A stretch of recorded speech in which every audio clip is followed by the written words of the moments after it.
تقدمت اليوم بالتسجيل كمرشحا عن الدائرة الخامسة لانتخابات مجلس الأمة 2020.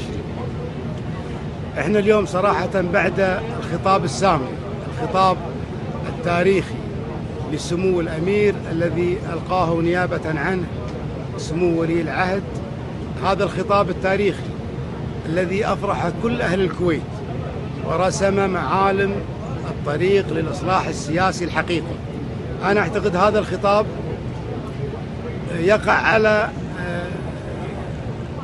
الشعب الكويتي الآن في الرسالة الواضحة من سمو ولي العهد وسمو الأمير في الخطاب السامي على حسن الاختيار. أنا كل ثقة صراحة أن الشعب الكويتي راح يكون على قدر المسؤولية وسوف يقوم باختيار نواب يمثلون الأمة خير تمثيل. الرسالة الأخرى أعتقد موجهة للسلطات الثلاث. احنا شفنا تصريح رئيس السلطة القضائية في الفترة السابقة في الأيام القليلة الماضية، تكلم عن تكويت هذا المرفق، واحنا نتمنى أن تكون هناك إصلاحات حقيقية في هذا الجهاز. الرسالة الأخرى للسلطة التنفيذية ممثلة في سمو رئيس مجلس الوزراء والوزراء في هذه الحكومة الحالية قبل الانتخابات. هناك استحقاقات حقيقية لا تحتمل التأخير على هذه الحكومة. أنا أستغرب من سمو رئيس مجلس الوزراء التأخر في قضية إصدار مراسيم العفو عن أبنائنا المهجرين، مراسيم العفو عن إخواننا المساجين. كذلك أستغرب تباطؤ هذه الحكومة في حل الجهاز المركزي الذي أعتقد أنه سبب رئيسي في مشكلة البدون. يعني حنا نتمنى أن هذا الأمر يعني لا يستحق الانتظار للحكومة القادمة. أنا من وجهة نظري أن هذه القرارات الثلاث لا تحتمل التأخير، ويفترض على سمو رئيس مجلس الوزراء والحكومة الحالية إصدار مراسيم عفو عن المهجرين وعن المساجين السياسيين، وكذلك إلغاء جهاز البدون.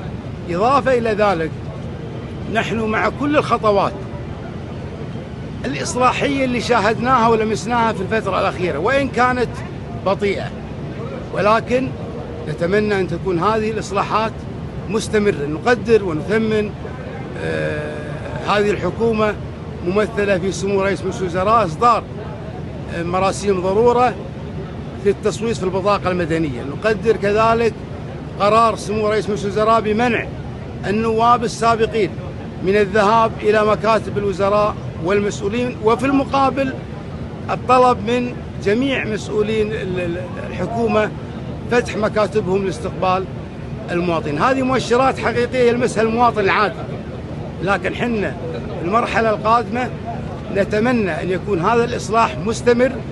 نتمنى من حكومة الشيخ أحمد النواف الآن إعداد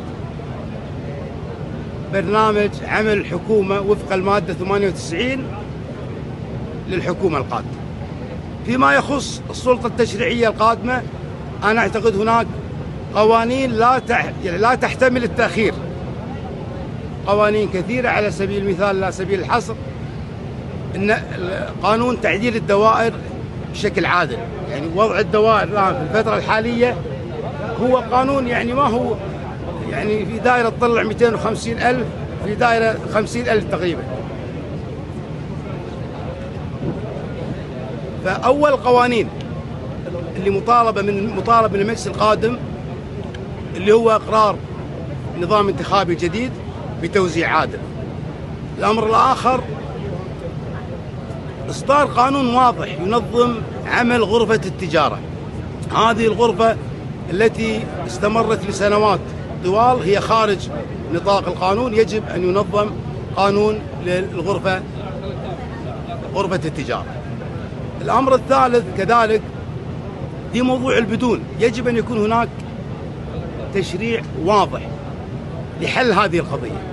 أمر آخر من القضايا المستعجلة في المرحلة القادمة إقرار أو تعديل قانون المحكمة الإدارية فيما يخص الجنسية.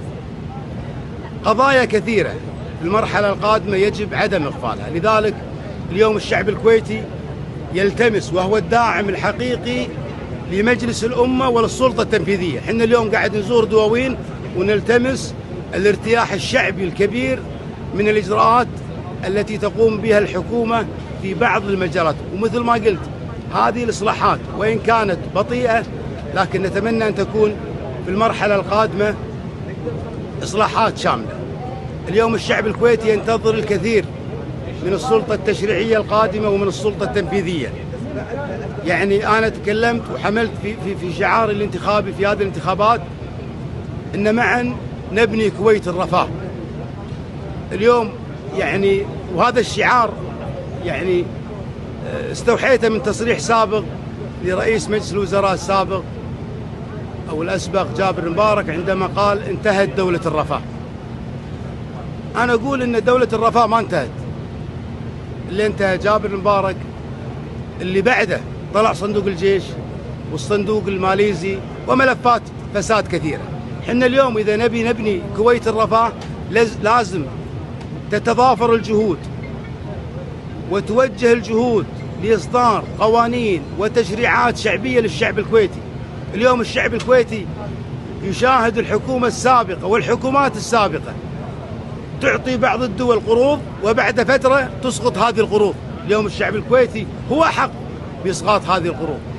فلذلك أنا متفائل في المرحلة القادمة ومتفائل باختيارات الشعب الكويتي اللي بإذن الله سوف تكون على قدر المسؤولية، وسيكون هناك مجلس داعم ومجلس مشرع ومجلس مراقب للسلطة التنفيذية اللي نتمنى أن تتقدم فور تشكيلها وفق المادة 98 من الدستور بتقديم خطة عملها للمرحلة القادمة بما يجعل ويضع الكويت في قائمة الدول المتقدمة في المنطقة.